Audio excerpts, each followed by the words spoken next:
Good day, everyone. It's Tammy once again, and I'm going to be doing the Reader's Digest version of Chapter 5, The Law of Resistance, in the book study that we're doing called A Little Light on Spiritual Law by Diana Cooper.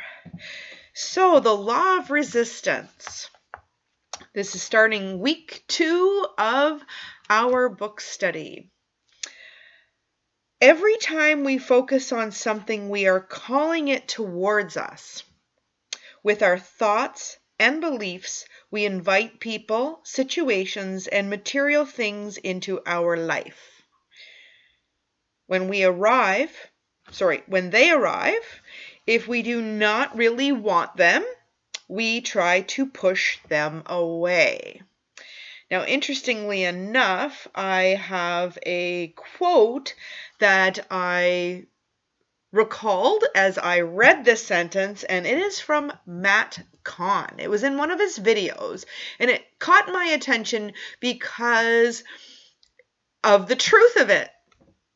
He says, funny thing, we all want the same thing in life, love. And when love shows up, we've got somewhere else to be, which is really interesting. So the law of resistance is kind of going to explain a little bit of that. So, as an example, there's examples in the book here. Someone's mother-in-law was going to stay for Christmas. And the person said that it would ruin her Christmas and that she could just see it and it would be a nightmare. So remember, that is quite the affirmation, okay? We are creators. We are made in the light of our Creator. We are creative beings. And this is quite the affirmation, using her vital energy to resistance to this particular situation. So many people invoke the law of resistance without even being aware. So it's like, what are you doing? Okay? Your unconscious mind and the universal mind work exactly like computers. Okay. You cannot tell a computer not to bring up a certain file, for it cannot accept negative instructions. It will assume you do want the file and bring it up. Your conscious mind can discriminate between a negative instruction and a positive one, but your unconscious mind cannot tell the difference. Very interesting. So let's think of a parent that says, when you do your homework, don't get that question wrong. Okay? Instead, you want to speak in a positive, affirming way. You can get this right. Okay? Or what about this one? We've all tried this one before, where your partner goes off during the day and then you turn around and say, hey, don't be late for our dinner party. Okay? This is setting up. Okay.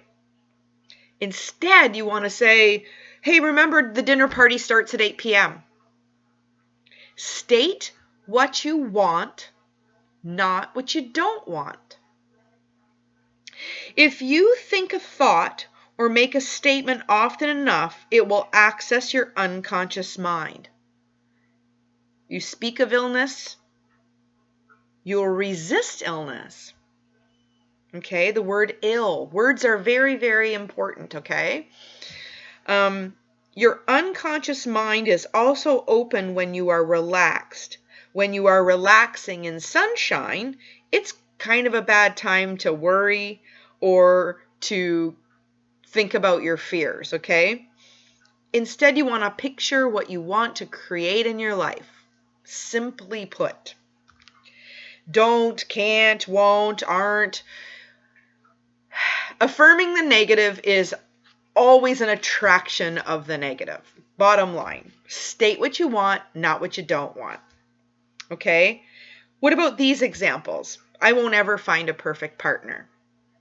Resists the perfect partner. I don't want to be poor. I can't live in that awful house anymore. I'm not a difficult person. I'm not one negative, difficult, double negative. Okay, so saying I'm not a difficult person actually brings out your difficult personality. Okay, or I won't ever be like my mother. I've not said that in a long time because I know this law, right? So I know many people that say that and then they turn around later on and go, holy crap, I'm just like my mother. Wow, I just heard my mother come out of my mouth. Who doesn't say that? You become what you resist, okay? Here, I have a really good way of making light, a little light, of spiritual law, okay? You become what you resist. Whatever you resist persists in life and uses up your energy and struggle. Okay, you want health? What's your affirmation?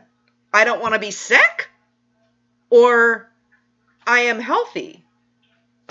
The I am. I am that I am. Okay? The I ams are very powerful. Make sure that after you say I am, the words that come after are what you want, not what you don't want. Okay? You want to command health or wellness, you know? The affirmation I am wise starts to put you in touch with your wisdom. So never resist failure or poverty. Instead, attract success and wealth. Always embrace the positive rather than resisting the negative. Wonderful. Structures put pressure on people, resulted in resistance. Structured rules put pressure on people. The word that comes to me is expectation.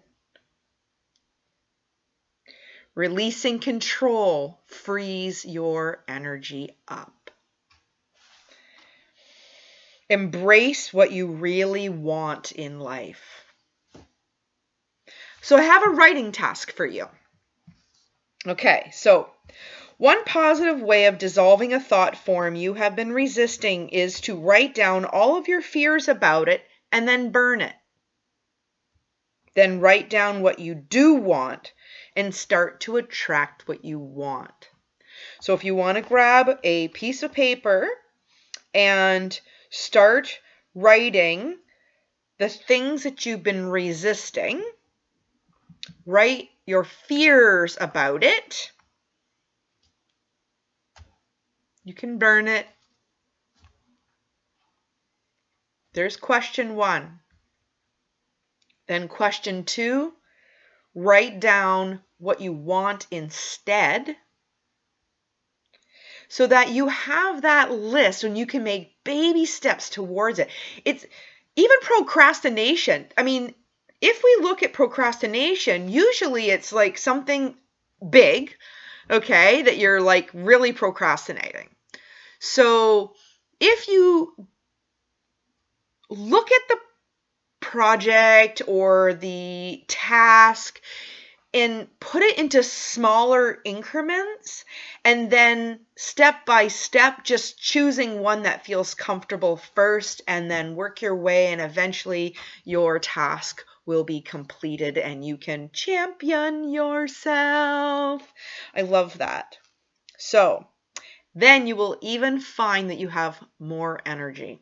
And because you're so happy and proud of yourself that, it's like, what's next? What's next on my list? So think about two people pushing a boulder. Okay, because there's an aspect of you that wants to do it, and then an aspect of you that doesn't want to do it. So, it's about noticing what's kind of holding you back. So think of a boulder, put two people behind the boulder wanting to push the boulder. Is it going to go further if the two people are on the same side or if they're on opposite sides pushing? I thought that was a great analogy. Okay, so another example, if part of us is afraid of commitment and another part of us wants a close and stable relationship, it's a push-pull situation. And when you stay stuck, you feel more tired. So if you're feeling tired at this moment, it's not about guilting or shaming yourself and calling it depression or calling it, procrastination. Take the label away. It's all just a bunch of energy. It's based on choices. Make new choices. Little choices are a lot bigger than big ones. So make the big choice into some smaller choices and then start there. Okay? If you're working with someone else on a project and technically you have the same vision, the project will inevitably go forward. If you are in conflict, and it will result in delays, or one might have to get rid of the other so that can be something that would be comfortable. So there's always, that's a lot of energy spent. I don't even want to think about it. But you know what? At the end of the day, your situation is mirroring back to you your own doubts, fears, and disquiet or discontent. Okay? So you want to look within and decide what you truly want and what your vision really is. Resolving your inner conflict is what needs to happen. The outside will automatically fall into place. Okay, that's why we're not pointing fingers, pointing one out, three pointing back. The law of resistance is triggered by victim consciousness. A victim is someone who blames others for his fate, believes the world owes him a living, and that he cannot possibly look after himself. Resisting the abundance, generosity, and caring of the divine. Blaming another, he is a victim who is resisting taking personal responsibility. I mean, we can have a huge conversation about this and, well, what about this and what about this and what about this? You can ask that question in the silence. You can even meditate on that question and ask, what choices did I make and what choices could I make instead? What choices could I have made? Was there choices that I could have made differently that would have had a different outcome? The answer is probably yes. I love this one, okay? When someone says, that person makes me angry, like they have something to do with your feelings. Feelings are time travelers. They do not exist unless they've been already pre-recorded, pre-created. So you're resisting taking responsibility.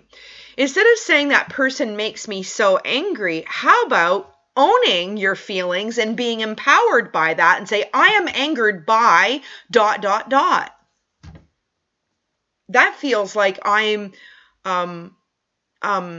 that feels like I own my emotions.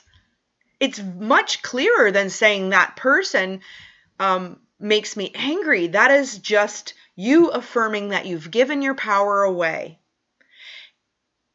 And it kind of hurts getting it back. The reason why it hurts getting back is because you've got to look at yourself.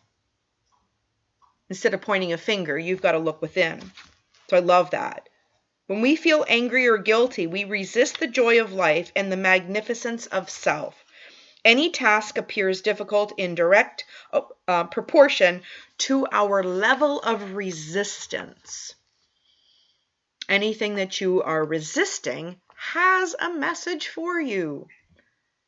Open up to what you do want, not what you don't want. If you feel undervalued, affirm your value. Did you not trust your boss? Oh, okay. This is an example. If you don't trust your boss, you have to build up your own personal trust issues or levels. Okay. So, a reoccurring pattern of failure, picture yourself succeeding. These are the final examples that I'm giving. And in closing, with the law of resistance, quit resisting. It's a double negative, right? Like it sounds even painful. Stop it. Okay, decide what you do want in life and start to send out magnetic, excited, enthusiastic energies to draw the positive to you. What you resist persists in your life and drains you of energy. Embrace what you do want and feel alive. Thank you for joining me once again, and we'll see you tomorrow.